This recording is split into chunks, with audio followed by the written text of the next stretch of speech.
अध्यक्ष महोदय, जैसा कि हमारे माननीय प्रधानमंत्री मोदी जी ने भी कहा है कि ऑपरेशन सिंदूर अभी रुका है, समाप्त नहीं हुआ है। यदि आवश्यकता पड़ी, यदि पाकिस्तान फिर किसी नापाक हरकत की कोशिश करता है तो हम और भी कठोर और निर्णायक कार्रवाई करने के लिए तैयार हैं।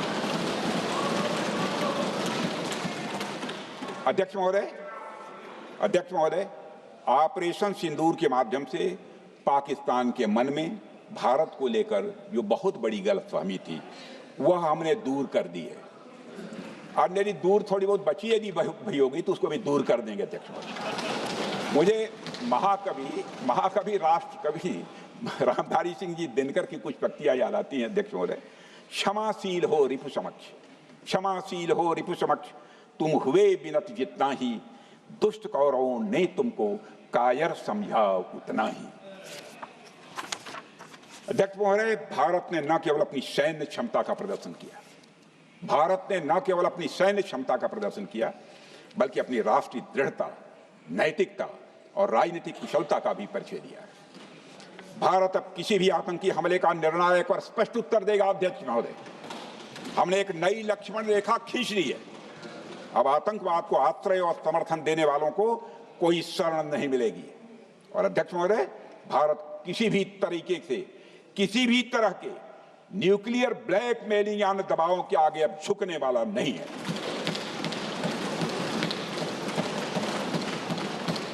अध्यक्ष महोदय, ऑपरेशन सिंदूर के माध्यम से जो हमने किया और उससे पहले सर्जिकल स्ट्राइक और एयर स्ट्राइक के जरिए जो संदेश दिया गया वह बहुत पहले ही हो जाना चाहिए, लेकिन जो होता है समय पर ही होता है।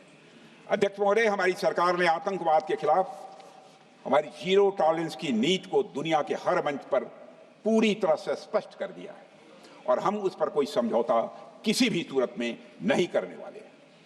अभी कुछ सप्ताह पहले मुझे शंघाई कोऑपरेशन ऑर्गेनाइजेशन की डिफेंस मिनिस्टर्स मीटिंग में जाने का अवसर मिला था। वहां जो डिक्लेरेशन तैयार किया जा रहा था उसमें आतंकवाद पर भारत का स्टैंड डाइल्यूट हो रहा था।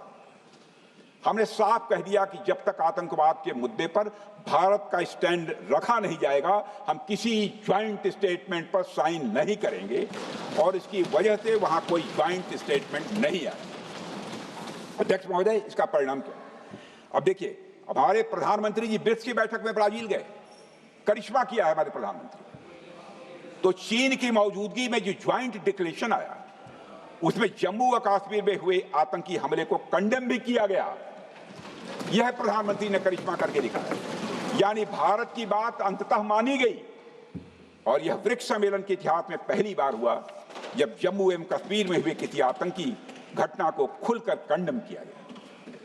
मैं इस सदन को याद दिलाना चाहता हूं, 2008 में मुंबई में इतनी बड़ी आतंकी घटना हुई, मगर उस समय की सरकार को जो प्रभावी कार्रवाई करनी चाहिए थी वो नहीं हो पाई। लेकिन उसमें सबसे दुखद और आश्चर्य की बात है, कई वर्ल्ड फोरम, इंटरनेशनल फोरम पर जो उसका कंडेमनेशन होना चाहिए, जो उसकी निंदा की जानी चाहिए, वह भी जितना होना चाहिए नहीं हो पाया। अध्यक्ष, यदि आप उस घटना के बाद हुए ब्रिक्स सम्मेलन के डॉक्यूमेंट्स उठाकर देख लीजिए, मुंबई आतंकी हमले का कहीं जिक्र भी नहीं है। और अध्यक्ष महोदय, जब केंद्र में प्रधानमंत्री मोदी जी के नेतृत्व में सरकार बनी तब जाकर कहीं के हालात कुछ बदलने शुरू हुए और साल 2017 में हुए ब्रिक्स सम्मेलन में पहली बार 2017 में हुए ब्रिक्स सम्मेलन में पहली बार आतंकवाद से लश्कर और जैश जैसे आतंकवादी संगठनों को जोड़ा गया। यह भी अपने में करिश्माई काम था। यह परिस्थिति इसलिए बनी क्योंकि इसके ठीक एक साल पहले उरी की घटना के भारत की सेनाओं ने सीमा पर जाकर सर्जिकल स्ट्राइक की थी। हमने दुनिया को बताया कि आतंकवाद के खिलाफ हम सरहद के इस पार भी मारेंगे और जरूरत पड़ी तो आतंकियों के घर में घुसकर भी मारेंगे। यह बदलाव प्रधानमंत्री मोदी जी के नेतृत्व में आया।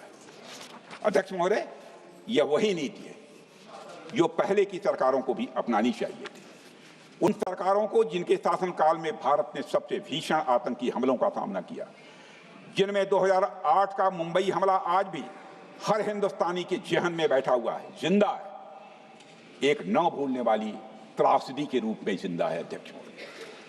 अध्यक्ष महोदय, मैं श्री प्रणब मुखर्जी जी ने अपनी किताब द कोलिशन ईयर्स में लिखा है, मेरे पास है भी, कोलिशन ईयर्स में लिखा है कि जब मुंबई अटैक हुआ था, प्रणोदा ने लिखा है, जब मुंबई अटैक हुआ था, India had evidence that the terrorist came from Karachi port. Pakistan के नॉन स्टेट एक्टर्स के बहाने पूरी दुनिया में, नॉन स्टेट एक्टर्स के बहाने को पूरी दुनिया में कोई मान नहीं रहा था। उन्होंने लिखा है प्रणोदा ने, and I quote, amid heated debates within the cabinet, there was a demand for military intervention which I rejected. या उन्होंने लिखा, मैंने नहीं लिखा, unquote.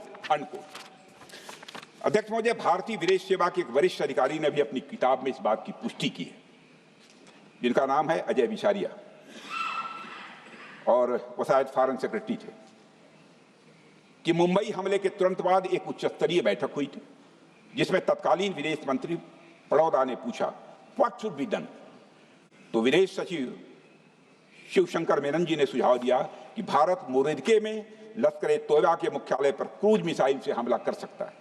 यह सुनकर प्रणोदा ने चश्मा उतारकर साफ किया और सभी अधिकारियों को धन्यवाद देकर बैठक समाप्त कर दिया।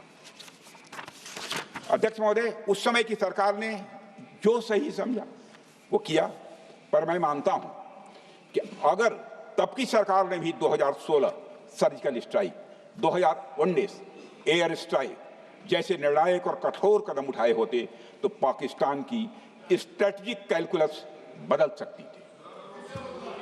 एक पावरफुल और डिसाइसिव एक्शन पाकिस्तान और उनकी सेना के द्वारा इस 500 टेररिस्ट ऑर्गेनाइजेशंस के लिए बड़ा डिसइंसेंटिव साबित हो सकती थी। अध्यक्ष महोदय, 2008 में मुंबई हमलों के बाद उस समय की सरकार ने सिर्फ बातचीत का मार्ग चुना था। मैं स्पष्ट करना चाहता हूं, यह कोई आलोचना नहीं है अध्यक्ष महोदय, न उस सरकार की, न उस समय के प्रधानमंत्री की, और न ही उन नेताओं की। उस समय की लीडरशिप को जो सही लगा उन्होंने वह निर्णय लिया। अध्यक्ष महोदय, बस मैं इतना ही कहना चाहता हूं कि आज का भारत अलग सोचता है और अलग तरीके से काम करता है। हमारा मानना है कि आपका प्रतिद्वंदी आतंक को रणनीति बना चुका हो और बातचीत की भाषा नहीं समझता हो तो standing firm and being decisive के अलावा कोई विकल्प नहीं बचता है। अध्यक्ष महोदय, आज हमारे प्रधानमंत्री मोदी जी के नेतृत्व में भारत वह देश नहीं रहा जो पहले था। Today doziers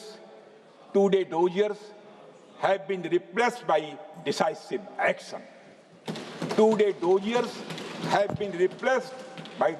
action. आज भारत सहता नहीं है, भारत जवाब देता है। अध्यक्ष महोदय, आज भारत आतंक की जड़ तक जाता है और उसे उखाड़ फेंकने का सामर्थ्य रखता है।